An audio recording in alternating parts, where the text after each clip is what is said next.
Voyage en terre compromise.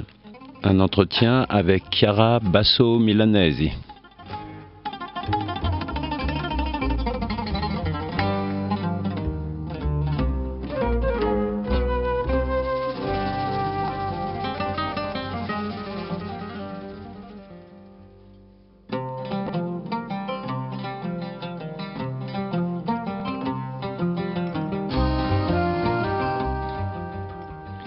Voyage en terre compromise, c'est un ouvrage qui est sorti en 2024 que l'on doit à Chiara Basso Milanesi, qu'on va retrouver.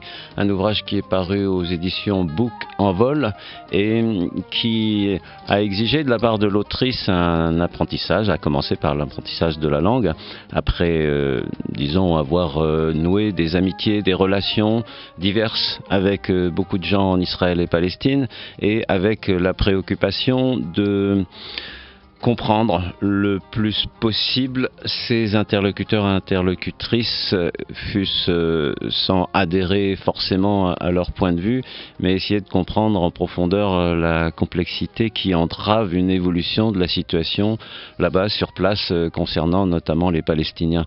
Et donc l'essentiel de ces interlocutrices, interlocuteurs sont des juifs israéliens, israéliennes, et elle a mis 5 ans à apprendre la langue pour disons, évacuer le plus possible de malentendus éventuels pour se comprendre le mieux possible. Alors on va la retrouver. On l'a retrouvée justement sur ce point de départ, c'est-à-dire sur ses motivations, comment on peut comprendre cette démarche et puis dans quel but. Alors effectivement, ce livre, je l'ai écrit en 2019, il a été publié en italien d'abord, et donc bien avant le 7 octobre. Je pense que probablement je n'aurais pas écrit les mêmes choses aujourd'hui. Mon propos, c'était de comprendre, essayer de comprendre le poids que les territoires et ce que chaque mètre de terre incarne, le poids que cette terre peut avoir dans l'imaginaire des différents peuples qui l'habitent, des Israéliens, des Juifs israéliens et des Palestiniens, musulmans ou catholiques, ou chrétiens. Et je me suis rendu compte que chaque mètre de terre est porteur de mémoires qui sont fausses comme toutes les mémoires, des mythes antagonistes, mais qui constitue l'identité de chacun des deux peuples. Et donc, il y a rien de plus irrationnel que la mémoire et les mythes. Et il n'y a rien de plus irrationnel de la construction de l'identité sur ce thème. Et cependant, je pense que céder par les uns ou par les autres un mètre de terre signifie aussi céder sa propre identité. Avec une dimension religieuse forte, il y a quelque chose qui m'a marqué dans ton livre, c'est par exemple tout ce qui concerne le monde du temple, à quel point c'est ancré dans certains esprits d'une manière tellement forte que ça fait peur, quoi. Oui. Le monde du temple, il est revendiqué par les 3 religions. Et de ce fait, il crée sans arrêt des problèmes entre les communautés. Déjà, le fait que vous nommez cette parcelle de Jérusalem, vous l'appelez monde du temple, vous mettez de côté des Juifs. Si vous appelez le monde du temple, vous avez déjà choisi votre camp. Si vous l'appelez esplanade de mosquée, vous avez déjà choisi un autre camp. Il y a une façon de l'appeler neutre, que c'est Mont Moria, mais personne ne sait qu'est-ce que c'est le Mont Moria. C'est pareil en ce qui concerne ce que nous on appelle les territoires occupés. On peut les appeler West Bank, on peut les appeler territoires occupés, on peut les appeler Cisjordanie, en essayant d'être neutre. Mais les Juifs, ils l'appellent Judée et Samarie. La même chose pour chaque nom. Chaque mot est porteur d'une mémoire. Et la façon dans laquelle je nomme une chose me met déjà d'un côté ou de l'autre. Et moi, j'ai eu beaucoup de problèmes dans l'écriture de mon livre parce que je n'avais aucune intention. Mon propos, ce n'était pas mettre ni d'un côté ni de l'autre, mais d'observer une réalité. Mais chaque fois que je devais nommer quelque chose, je me trouvais en porte-à-faux par rapport au poids que la langue a sur les choses, sur les lieux et sur l'appropriation de ces lieux. Ouais. Mais ça touche, enfin, il y a des gens qui sont plus ou moins habités, il y en a qui ne sont pas forcément motivés essentiellement par la religion, et d'autres qui le sont à fond, quoi. Oui, oui, bien sûr. En Israël, il y a de tout. Hein. Il y a, parmi les juifs, on a les sionistes religieux qui sont prêts à tout pour reprendre des terres qui considèrent faire partie du grand Israël, qui va au-delà de ce qui est Israël maintenant, mais qui déborde les frontières avec le Liban, avec la Syrie et avec la Jordanie, et avec l'Égypte aussi. Et il y a du côté des Juifs des technocrates, des jeunes qui travaillent dans les start-up liées à l'intelligence artificielle, qui sont loin de tout ça. Et en même temps, ils doivent partir en tant que réservistes ou en tant que soldats faire la guerre suivant les diktats de leur gouvernement. Ouais. Il y en a qui sont aussi pour des raisons quasiment pratiques, quoi, dans les colonies. Alors oui, quand on parle de colons, on a l'impression que tous les colons sont méchants et ils sont là pour s'approprier de la terre. Alors que Israël, c'est un des gros problèmes d'Israël, c'est l'habitat. Le fait qu'un appartement à Tel Aviv coûte entre 20 et 25 000 euros le mètre carré, ou que les loyers, c'est autour de l'équivalent de 2 000 euros pour un studio de 30 mètres carrés, fait que beaucoup de gens, surtout les nouveaux immigrants venant de Russie qui sont très qualifiés et qui travaillent comme ingénieurs, comme techniciens dans des entreprises, ils n'ont pas les moyens d'habiter à Tel Aviv, donc ils vont dans des colonies qui sont à 12-13 kilomètres de Tel Aviv, mais qui font partie de ce qu'on appelle territoire occupé. Par exemple, Ariel, c'est une véritable ville. Elle est à 13 kilomètres de Tel Aviv, mais au-delà de ce qu'on appelle les lignes vertes, qui est la ligne de démarcation entre l'Israël officiel et la Cisjordanie, qui a été sous contrôle israélien. Et Ariel est du côté cisjordanien. Mais la plupart des gens qui vivent à Ariel, ils sont simplement des colons économiques. Ils peuvent payer des loyers très bas.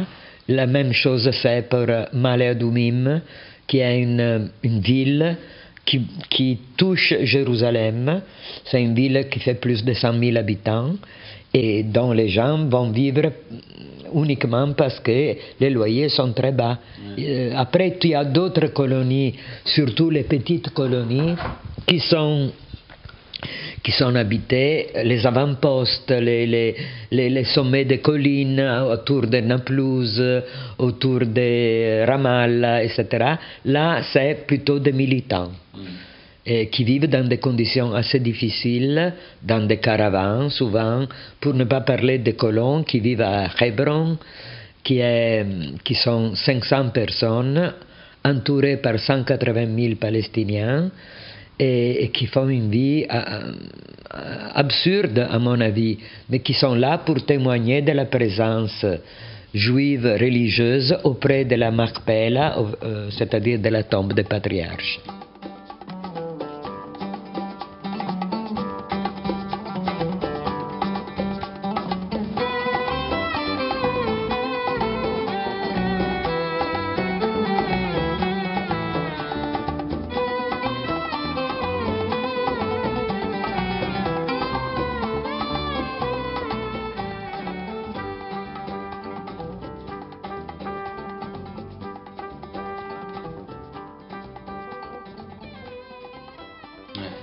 Alors, tu as beaucoup d'interlocutrices, interlocuteurs Chiara Basso-Milanesi dans cet ouvrage Voyage en terre compromise. Et puis, non seulement une grande diversité de personnages, mais aussi les personnages eux-mêmes étant pluriels, c'est-à-dire ils peuvent avoir un côté hyper généreux, sympathique sur un tas de domaines, et puis pof, ça bloque sur un point précis, qui est celui de l'occupation, celui du rôle. Ça a été un des gros problèmes des manifestations d'il y a 10 ans en Israël. En Israël, il y a eu un gros mouvement il y a 10 ans pour améliorer la qualité de la vie, pour augmenter les salaires, justement parce que c'est très très dur et très difficile de vivre en Israël. Les prix sont très élevés, etc. Et ce mouvement s'est complètement effrité au moment où la question palestinienne s'est posée. Parce que la gauche israélienne n'est pas la même gauche comme on l'entend nous. La gauche israélienne peut être mobilisée sur des thèmes qui concernent l'économie, les thèmes sociaux et même les droits de l'homme. Mais quand il s'agit de la question palestinienne, il y a une fracture. Tu peux être de gauche et considérer qu'il ne s'agit pas d'une colonisation ou qu'il n'y a pas d'autre solution. Je dirais que c'est plutôt le fait qu'il n'y a pas d'autre solution du point de vue de la gauche israélienne. Et à la aune de ce qui s'est passé dans la dernière année et demie, je pense que cette attitude s'est aggravée. Que le 7 octobre, ça a été un désastre, pas simplement humain, mais aussi dans la mentalité des Israéliens. Oui, pas d'autre solution. Ça me fait penser à l'évolution ou la régression des nouveaux historiens israéliens, comme on les appelle. Bon, il y a une diversité aussi parmi eux, mais quelqu'un qui est assez emblématique, Benny Morris, il a fait marche arrière. Voilà, il fait partie de ceux qui ont fait reconnaître que en 1948, à la naissance d'Israël, en réalité, les promoteurs d'Israël n'étaient pas en danger. Donc c'est une vérité super importante parce qu'on mettait toujours en avant que c'était pour se défendre qu'ils ont attaqué à ce moment-là. Mais c'était pour ajouter plus tard, que de toute façon, il n'y avait pas le choix. Et Benny Morris, il est complètement revenu sur cette analyse. Alors que d'autres historiens comme Ilan Pappé et d'autres, ils continuent sur cette mouvance. Ce qui s'est passé en 1948, il faut le nuancer quand même. Il y a eu une attaque qui était bien avant le 48, qui a commencé un an avant le 48.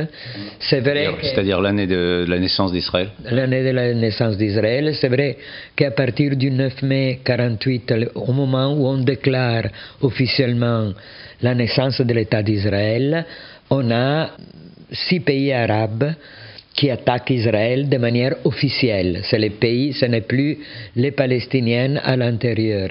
Et c'est vrai que l'armée israélienne était une armée embryonnaire. C'est vrai, mais ce qui souligne Ilan Pappé et Benny Morris avant son changement d'air, c'est que beaucoup de villages ont été évacués en jouant sur la peur, en créant la peur parmi les habitants palestiniens qui se sont enfuis eux-mêmes par peur de ce qui aurait pu leur arriver et qui ont été quand même utilisés. Cette peur, cette tentative de les évacuer au maximum, c'était très clair parmi les dirigeants. Ben Gurion à l'époque. Oui, puis cette peur a été accentuée par les massacres, notamment le massacre emblématique du village de Deir Yassin. Absolument, c'est le massacre de Deir Yassin qui d'ailleurs a été condamné par beaucoup d'Israéliens, qui n'a pas été fait par l'armée israélienne, mais a été fait par on les appelle milices du Ley, c'est-à-dire de l'Irgun, qui faisaient référence à une sorte de sionisme religieux. Aujourd'hui, on les appellerait les sionistes religieux. Il y a des groupes sionistes armés, quoi. Exactement. Ils ont été condamnés même par la Haganah, que c'était l'armée officielle d'Israël. Ça, c'est dans ton livre, hein. Oui, mais ça n'empêche que le massacre de Deir Yassin a servi pour faire fuir dans d'autres villages qui n'étaient pas attaqués pour faire fuir des Palestiniens qui n'ont pas pu revenir ensuite dans ce village. On trouve des esprits très libres aussi qui s'expriment à contre-courant tout en étant des personnalités juives, comme ce lord anglais. Enfin, il est israélo-anglais que tu vois à Masada. Il est anglais, il est juif. Et il a une maison à Jérusalem, il est à la Chambre de l'Or en Angleterre, et souvent il vient en Israël. Il fait une analyse très intéressante par rapport à un lieu emblématique de l'histoire d'Israël, qui est le rocher de Masada. Alors, le rocher de Masada a une histoire qui remonte aux Romains. Occupation romaine. L'occupation romaine suite à la chute du deuxième temple. Par œuvre des légions romaines sous le commandement de Titus, qui était l'empereur.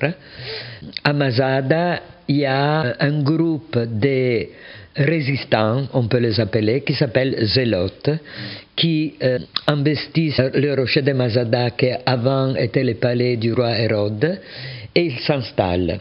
Rome contrôle toute la province de Palestine, sauf le rocher de Masada.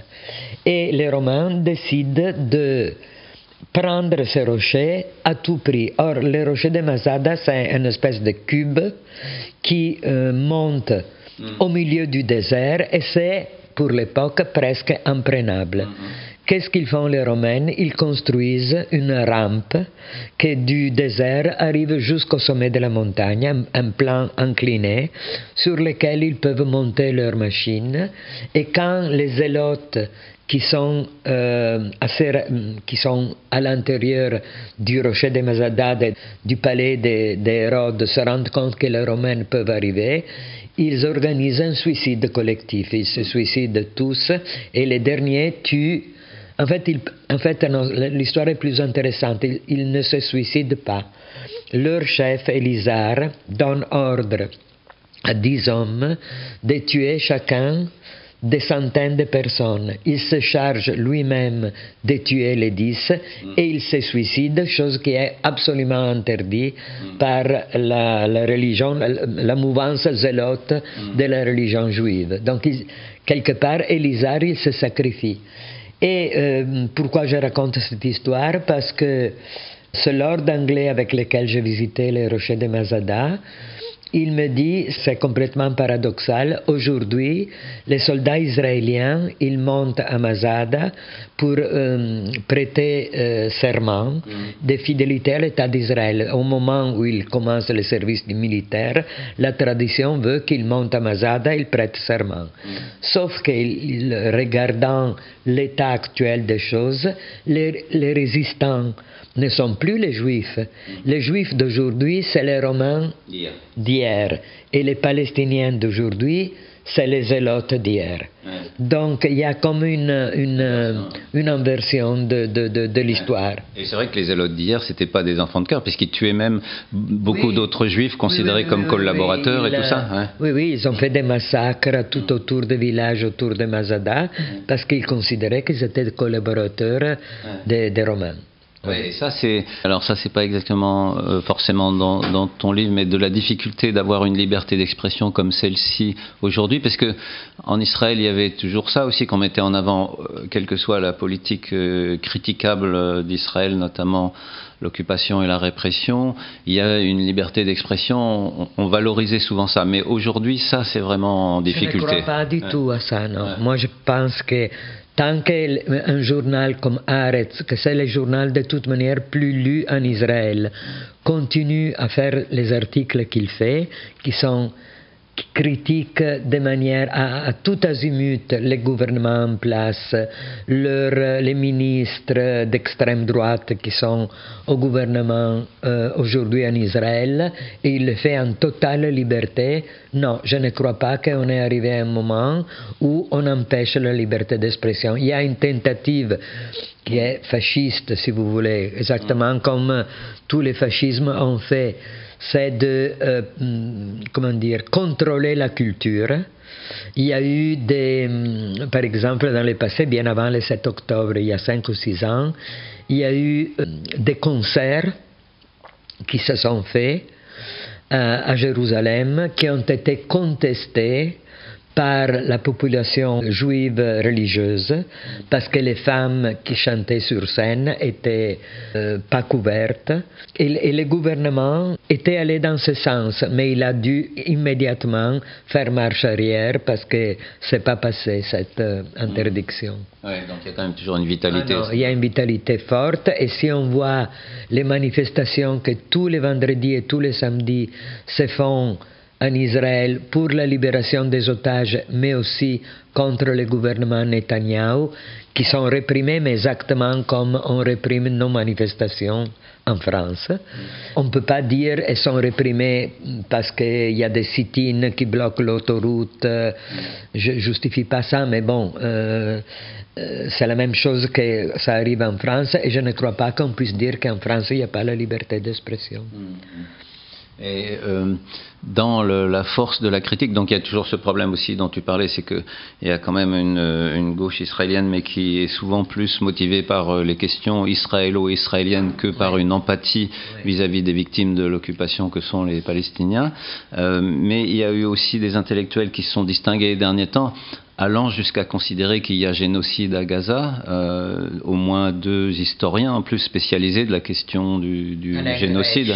Par exemple. Ah oui, ça c'est aussi au niveau des intellectuels juifs internationaux. Mais c'est arrivé même des historiens juifs israéliens, et donc... Oui, mais ils peuvent le dire, donc il n'y a pas une interdiction. Dire qu'en Israël il n'y a pas la liberté d'expression, c'est vraiment exagéré, parce que c'est pas vrai. Ce qui n'empêche pas qu'il peut y avoir des gens qui sont en danger pour ce qu'ils disent.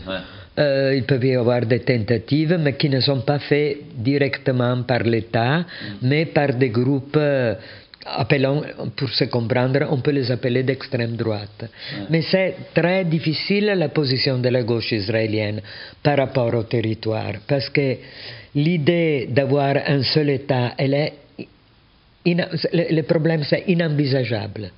Un seul État, il est inenvisageable. Pourquoi? Bon, on parle de génocide depuis des années, mais il faut savoir que maintenant, en 2030, les Palestiniens sont plus nombreux que les Juifs israéliens.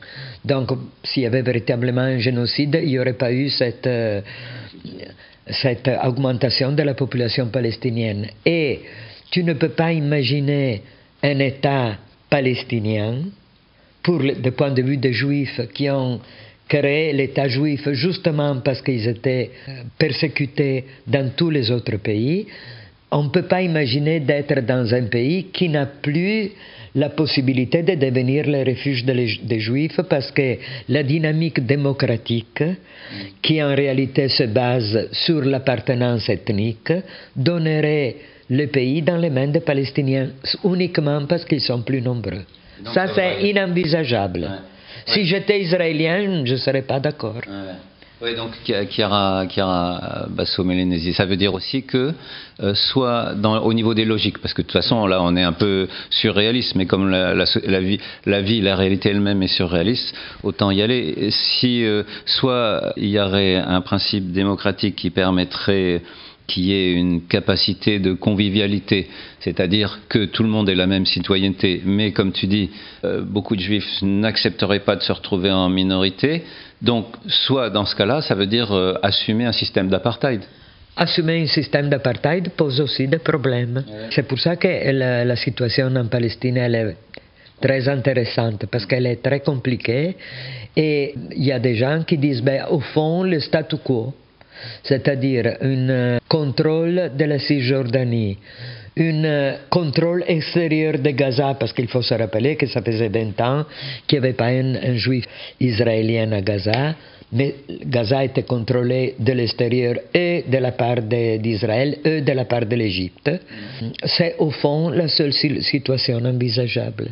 C'est triste de le dire, mais beaucoup d'Israéliens, ils ne voient pas d'autre solution. La solution de 2 États avec toutes les colonies qui existent aujourd'hui en Cisjordanie, laissons tomber Gaza, ça c'est un autre problème. La situation de 2 États, techniquement, elle est très difficile. Il y a 650 000 colons. Pour les évacuer, il faut des soldats. Et les soldats, ils sont les fils de ces mêmes colons.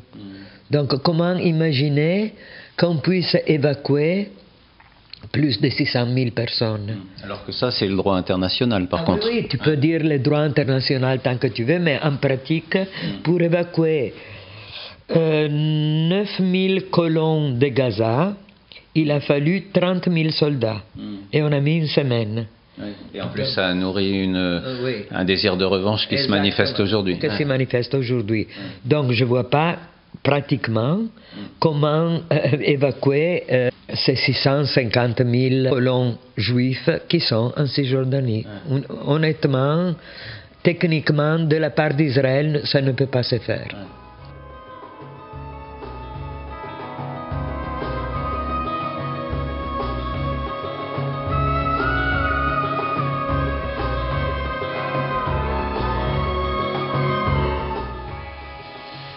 Voilà, à l'écoute de Chiara Basso-Milanesi à propos de son ouvrage, ou à partir de son ouvrage, Voyage en terre compromise. On n'est pas sorti de l'auberge, comme on dit, à travers ces différentes hypothèses qui ne trouvent pas d'issue à la réflexion comme ça, en essayant de les projeter à l'heure actuelle, puisque même le statu quo justement, il est à l'origine du 7 octobre, il est à l'origine de de réactions qui sont liées au fait que le statu quo est insupportable pour une partie de la population, quels que soient les jugements qu'on puisse porter sur les méthodes du Hamas, etc. Donc voilà, il n'y a que des voies sans issue, semble-t-il. Après, de toute façon, c'est l'histoire qui continuera de trancher, fût-ce au coup par coup.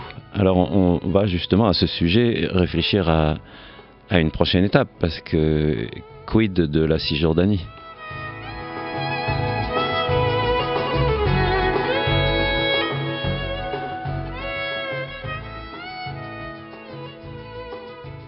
Mais le drame de Gaza, de toute façon, il rajoute une source de violence phénoménale, parce qu'il y a ce qui se passe maintenant qui est horrible, il y a l'avenir qui est aussi plombé, mais il y a aussi les survivants et tous ceux qui sont blessés par cette histoire, il y aura des retours de flammes qu'on peut imaginer.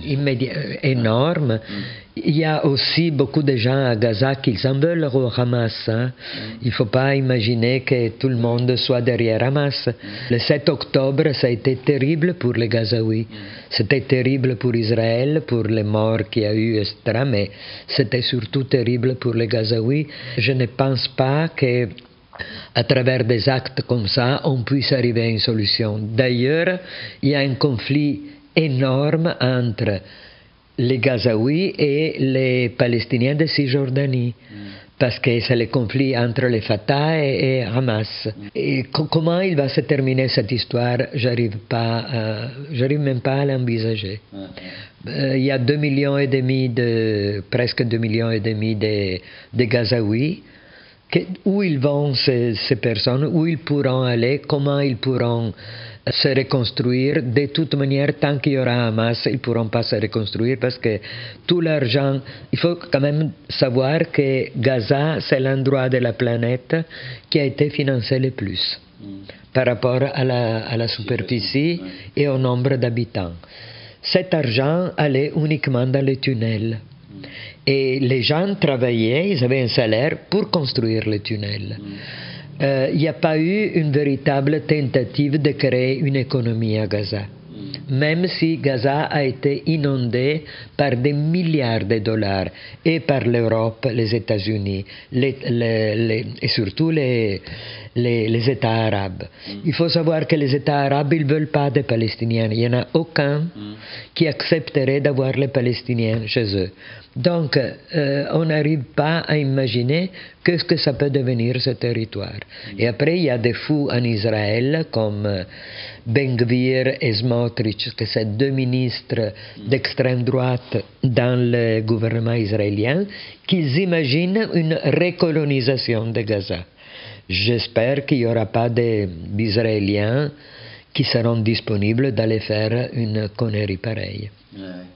C'est aussi ce qui nous pend au nez, ce qui n'est pas exclu aussi, c'est la volonté, la poursuite encore, et ce qui est probable même, la poursuite encore de la colonisation en Cisjordanie et la volonté d'annexer, quoi. Et là, ça serait boucler la boucle. Mais l'idée d'annexer la Cisjordanie, tu ne peux pas imaginer qu'un État hébreu puisse annexer la Cisjordanie sans donner les droits aux habitants cisjordaniens. Et si les habitants cisjordaniens vont avoir les droits de vote, les Juifs, ils sont minoritaires. Ouais, on revient à la quadrature du cercle. Exactement. Ouais. Donc, c'est très difficile que la chose... Et on ne peut pas imaginer que la Cisjordanie fasse partie d'Israël sans que les habitants aient les droits de vote. Bien sûr. Ouais. Est-ce que dans ton livre, Chiara, dans Voyage en terre compromise, il y a des personnages qui te restent vraiment fortement en mémoire dans leur recherche de trouver une solution au-delà de la complexité et de leur propre vécu? Tout le monde, quand tu parles avec les gens en Israël, imagine des solutions les plus farfelues que les autres. Moi, j'ai beaucoup aimé j'avais un driver qui m'accompagnait quand je voyageais dans les territoires occupés et qui m'a aidé beaucoup à faire des interviews. Il parlait anglais, donc il pouvait me faire d'interprète parce que je ne parle pas l'arabe. Et il a une sorte de regard, il avait un regard désenchanté sur la question, mais après il m'a dit une chose qui m'est restée dans la tête. Il m'a dit d'abord que la relation avec le temps, les Palestiniens en tant qu'Arabes musulmans, ça n'a rien à voir avec la relation avec le temps occidental. Le temps est un temps long. Et après il m'a dit une chose, tu sais, il m'a dit un jour ou l'autre il y aura quelque chose qui aura le même impact que la chute du mur de Berlin. Il n'y a rien. Personne avant la chute du mur pouvait imaginer ça. Et dans 5 jours, le monde a changé. Qu'est-ce que ça peut être? Il m'a dit, pense à la guerre du Vietnam. Rappelle-toi de cette photo de cette gamine qui courait avec les traces du napalm des Américains. Cette photo a fait basculer la guerre, a fait basculer la mentalité et donc la pression qu'il y a eu sur les Israéliens. Le 7 octobre, il a sûrement déclenché quelque chose, mais je ne pense pas dans le bon sens, parce que d'un côté, ça a radicalisé de plus en plus les Israéliens. Il ne faut pas oublier que les Israéliens, ils ont peur aussi. Et la peur, c'est quelque chose qu'on n'arrive pas à mesurer. Les deux peuples, ils ont peur. Et cette peur peut faire pencher la balance vers des choix qui ne sont pas légitimes. Donc je ne pense pas que le 7 octobre soit quelque chose de positif vers un processus de paix, c'est le contraire, mais va savoir qu'est-ce que la nouvelle administration américaine peut imposer à Israël, par exemple. Va savoir qu'est-ce que la Chine pourra imposer dans les années... sûrement, je pense qu'il faudra qu'il y ait une pression internationale très élevée.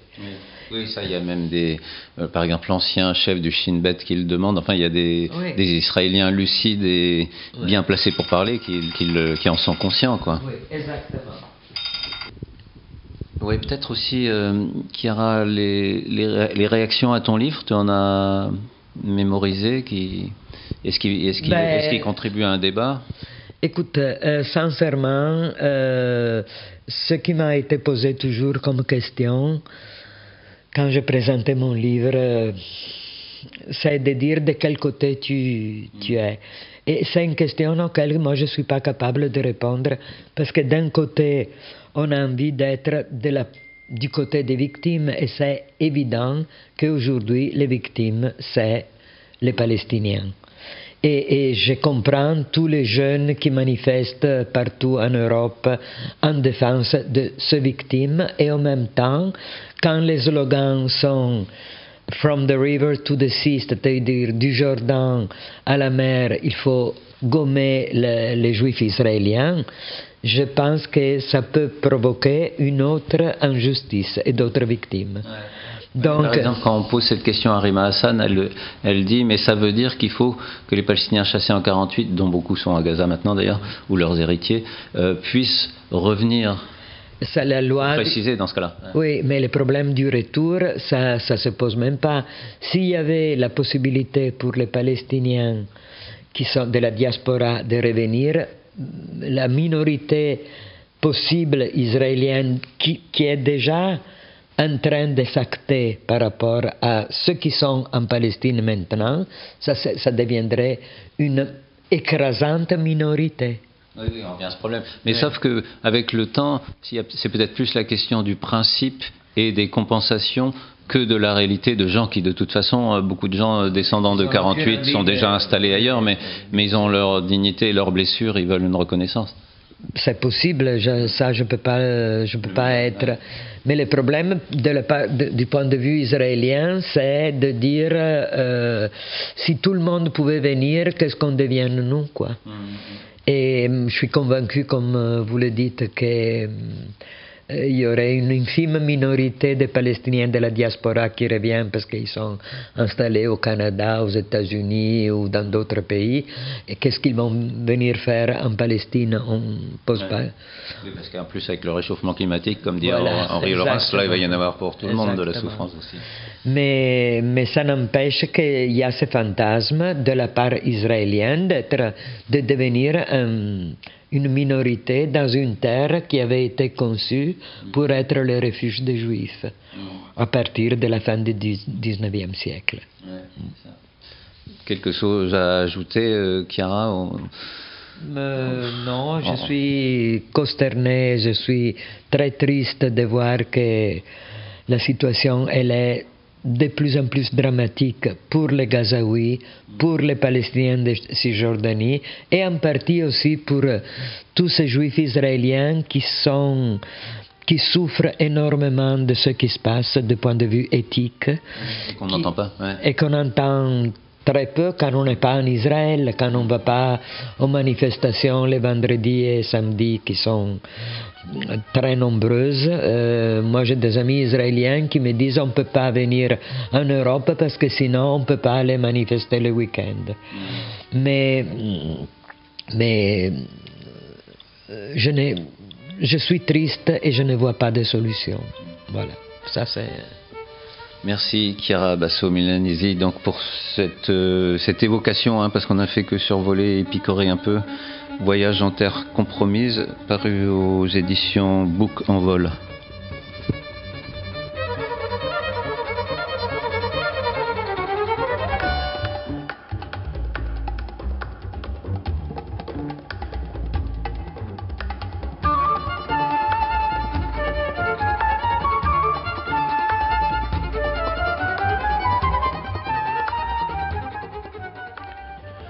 Voyage en terre compromise, un entretien avec Chiara Basso-Milanesi, réalisé par Alex pour Radio Zinzine. La musique qui accompagne, on la doit à l'artiste américano-palestinien Simon Shaheen. Simon Shaheen et Kantara, c'est l'album Blue Flamme.